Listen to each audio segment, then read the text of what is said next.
Hi, I am Muneeza Riaz. Welcome to Glitz Vision USA. तो आखिर कब तक में हमने देखा कि किस तरह से ज़फ़र की बात जो है ना वो रुखसाना बता देती है ये निम्रा के सैम के पेरेंट्स को कि वो मार के गई है झाड़ू से ज़फ़र को। और जब वो निम्रा उनको बताने भी जा रही होती है कि उसके दोस्तों ने भी उसके बारे में क्या बोला है, तो ज़फ़र आ जाता है और अपनी मैनिपुलेट करके जो है ना और अपनी झूठी सच्ची स्टोरी बता के ना उनको उनका उनका जो है ना दिमाग बदलने की कोशिश करता है।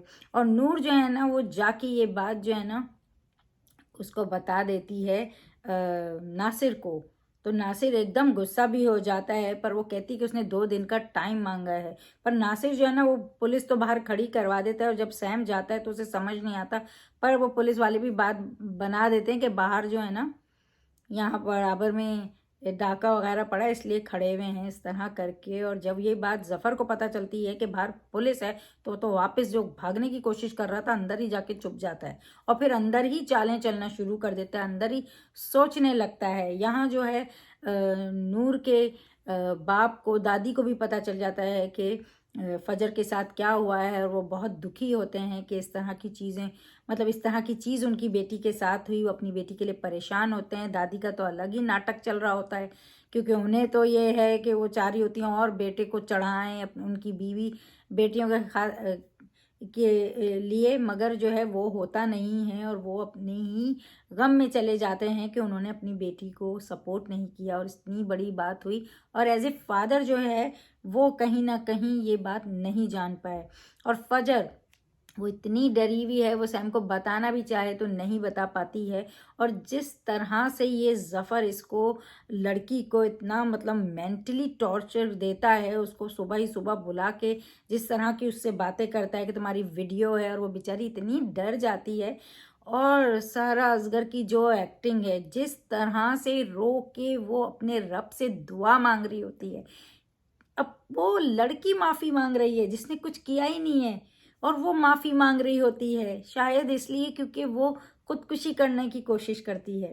और जिस तरह से वो रोती है फजर, वो सारा असगर के लिए बहुत बहुत ज़्यादा क्लैप एंड बहुत रिस्पेक्ट। एक ऐसे करेक्टर को प्ले करना जो किस तरह से तकलीफ से गुजरा है। ऐसी बहुत सी लड़कियां होंगी जिनके साथ ये सब कुछ होता है, जिससे इन सबको गुजरना पड़ता है, और इनके अपने भी इनके साथ कहीं ना कहीं नहीं होते हैं। और वो किस, जो उनका जो स्टेट ऑफ माइंड है वो कैसी हो जाती है, और वो अपने लिए खड़े होने की भी कोशिश करती हैं तो नहीं खड़ी हो पाती हैं। तो इस तरह की एक्टिंग करना बहुत बड़ी बात होती है, ऐसे चैलेंजिंग रोल्स करना। और जिस तरह से वो रो रही थी, आपका दिल फटेगा उस फजर के लिए। और इसके लिए सारा असगर को बहुत क्रेडिट जाता है, क्योंकि इस तरह से उन्होंने ये करेक्टर निभाया। तो जिस तरह से रोक रोक के अपने अल्लाह से माफ़ी मांगती है, वो बहुत ज़बरदस्त सीन था। और फिर उसके बाद जो है वो पिल्स खा लेती है, और इस तरह से जब सैम को पता चलता है वो ले जाता है उसको। और उसकी जो माँ वगैरह को पता चलता है, माँ बाप को, कि उसने जो है सुसाइड किया है, तो सब सब बिखर जाते हैं। और इसमें कहीं ना कहीं नूर बहुत सही अपनी माँ को बोलती है कि इस सब की जिम्मेदार कहीं ना कहीं वो है, क्योंकि उसने उस लड़की के साथ जो हुआ उस पर स्टैंड नहीं लिया। उस लड़की के साथ जो हुआ उसके होने के बाद भी उसकी शादी करवाई, उसको चुप करवाया हमेशा, उसको उस टाइम पे एक्शन नहीं लिया जो कि नूर लेना भी चाह रही थी। और आज वो आदमी उनके घर में बैठ के उसको और टॉर्चर कर रहा है। तो ये चीज़ बहुत सही, नूर का मतलब जो एक्शन था वो बहुत सही था। और ऐसा ही हर एक इंसान को करना चाहिए। ये जो चीज़ें होती हैं ना, ये एक सबक भी हैं। तो बहुत से लोग जो इस तरह की गलतियां करते हैं वो उनको करेक्शन करनी चाहिए। और हर लड़की को अपने लिए बहुत स्ट्रांग होना चाहिए, नो मैटर व्हाट। तो ये इस टाइम लड़कियां भी और लड़के भी स्ट्रांग, क्योंकि कहीं ना कहीं आजकल लड़कों के साथ भी बहुत कुछ गलत और बुरा हो रहा है। तो ये जो हैवानियत है ना, इसके लिए सबको ही खड़ा होना चाहिए, सबको ही एक लेसन देना चाहिए, एक तरह की ट्रेनिंग देनी चाहिए, एक तरह की इनको बताना चाहिए। तो ये चीज़ पे बहुत लोग काम कर रहे हैं, और बहुत से लोगों को करना भी चाहिए अपने घरों के अंदर। खुद अपने औलाद को लेके, अपने रिश्तों को लेके सिखाना ही चाहिए।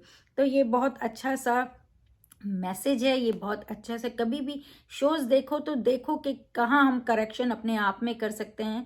ये हर इंसान ये सोच के देखे ना तो उसे पता चलेगा कि कहाँ हम गलत और हम कहाँ करेक्शन कर सकते हैं। बहुत सी ऐसी चीज़ें जो हम नहीं कर पाते हैं और बहुत सी ऐसी चीज़ें जो हम गलत जा रहे हैं।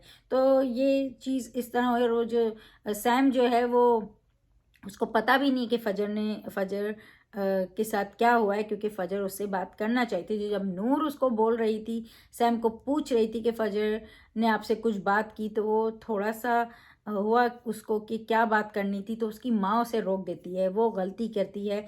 और माँ शायद उन्होंने इसलिए ये हरकत की हो क्योंकि अभी वो हॉस्पिटल में ऑलरेडी परेशान है, तो इसलिए शायद उन्होंने नूर को रोक लिया। लेकिन साइम कहीं ना कहीं सोचता है कि हाँ, फजर कुछ तो बोलना चाह रही थी। और हमने प्रोमो में भी देखा कि उसको वो लेटर जो है ना मिलता है, जो कि वो पढ़ता है। और ये बड़ी गलत चीज़ दिखाई कि जब वो रुखसाना सैम की मॉम को लेटर देती हैं तो वो जो है ना वो बोलती फेंक दो इसे। वो पढ़ लेती हैं लेकिन फिर भी बोलती फेंक दो, या कुछ नहीं है। वो निम्रा के पास जाती है और निम्रा को देती है, तो फिर निम्रा पढ़ती है और उसे पता चलता है, और वही शायद सैम को भी देती है, जिससे सैम को भी पता चल जाता है। और वो बहुत उसको मतलब कहता है कि मैं आपके साथ हूँ और मैंने वो पढ़ लिया है, जो आप कहना चाह रही थी वो मैंने पढ़ लिया है। और फिर हमने देखा कि ये तीनों जो हैं, निम्रा, नूर और सफ़िया, ये बहुत बुरी तरह से रो रही हैं। तो अब ये देखना है कि क्या हुआ है, जो इस कदर वो रोई हैं। तो ये नेक्स्ट वीक हमें देखने के को मिलेगा। और यही था आज, मतलब इस वीक का एपिसोड। आखिर कब तक, तो आप देखते रहिए आखिर कब तक ऑन हम TV, and keep watching Gliss Vision USA for more updates, reviews and news, and don't forget to subscribe our channel. Hi, this is Arjun Bijlani. And this is Alisha Panwar, and you're watching us on Glitz Vision. USA. Finally, you said it.